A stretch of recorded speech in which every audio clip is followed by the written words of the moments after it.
Abraham श्रृंखला कहानी 11। Abraham का एक बार फिर विफल होता है। उत्पत्ति उसका 20वां अध्याय उसकी 1 आयत से 18 आयत तक। ये घटना निश्चित रूप से सदोम और अमोरा के नाश के तुरंत बाद ही घटित हुई। याद रखें कि 2 अवसरों पर परमेश्वर ने अब्राहम और सारा दोनों को ही आश्वासन दिया था कि 1 वर्ष के अंदर उनके अपना निजपुत्र होगा। अब्राहम ने हेब्रोन के उस क्षेत्र को छोड़ दिया और पश्चिम की ओर यात्रा की जब तक कि वह अंत में फिलिस्तीन के गरार में बस नहीं गया। मिस्र की पिछली घटना के समान ही अब्राहम और सारा ने अपने संबंधों के प्रति झूठ बोला और फिर से पकड़े गए। जब सारा उस नगर के हाकिमों के घर में पहुंचाई गई, यहां केवल परमेश्वर का सीधा हस्तक्षेप होने वाले गर्भधारण और जन्म की अखंडता की रक्षा करता है। अबीमेलेक राजा की जो शब्दावली प्रयोग की गई है, फिलिस्तीन के राजा के ये नाम की बजाय एक उपाधि है।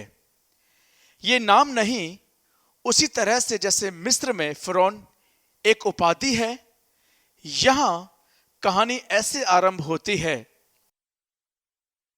फिर अब्राहम वहां से कूच कर नेगेब में आकर कादेश और सूर के बीच में ठहरा और गरार में रहने लगा। परंतु जब अब्राहम से सारा उसकी पत्नी के विषय पूछा गया तो उसने कहा, ये मेरी बहन है। और अबीमेलेक गरार के राजा ने दूत भेजकर उसको बुलाया और सारा को अपनी पत्नी होने के लिए दिया। रात को परमेश्वर ने स्वप्न में अबीमेलेक के पास आकर कहा, सुन, जिस स्त्री को तूने रख लिया है उसके कारण तू मर जाएगा, क्योंकि पहले ही से किसी की पत्नी है। परंतु अबीमेलेक तो सारा के पास ना गया था। इसलिए अबीमेलेक ने कहा, हे प्रभु, क्या तू निर्दोष जाति का भी घात करेगा? क्या उसी ने स्वयं मुझसे नहीं कहा कि वह मेरी बहन है? और उस स्त्री ने भी आप कहा कि वह मेरा भाई है। मैंने तो अपने मन की खराई और अपने व्यवहार की सच्चाई से यह काम किया। तब परमेश्वर ने अबीमेलेक से स्वप्न में कहा, हां, मैं जानता हूं कि अपने मन की खराई से तूने ये काम किया है, और मैंने तुझे रोक भी रखा है कि तू मेरे विरुद्ध पाप ना करे। इसी कारण मैंने तुझको उसे छूने नहीं दिया। सो अब उस पुरुष की पत्नी को उसे फेर दे, क्योंकि वह नबी है और तेरे लिए प्रार्थना करेगा और तू जीता रहेगा। पर यदि तू उसको ना फेर दे तो जान रख कि तू और तेरे जितने लोग हैं सब निश्चय मर जाएंगे। इसलिए बिहान को अबीमेलेक ने तड़के उठकर अपने सब कर्मचारियों को बुलवाकर ये सब बातें सुनाई और वे लोग बहुत डर गए।